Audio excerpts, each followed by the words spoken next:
সিরাজগঞ্জের শাহজাদপুর রবীন্দ্র কাচারীবাড়িতে বিশ্বকবি রবীন্দ্রনাথের ১৬৫তম জন্মবার্ষিকী। বিস্তারিত জানাচ্ছিলেন কাজল দত্ত, উল্লাপাড়া উপজেলা প্রতিনিধি। অভিযান নিউজ টিভির সাথে আছি আমি সাদিয়া আরফিন ভাবনা।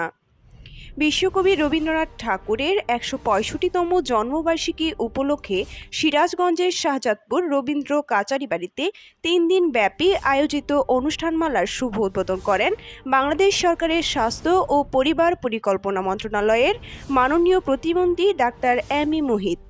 এ সময় সিরাজগঞ্জ জেলা প্রশাসন ও শাহজাদপুর উপজেলা প্রশাসনের সকল কর্মকর্তা ও কর্মচারীরা উপস্থিত ছিলেন।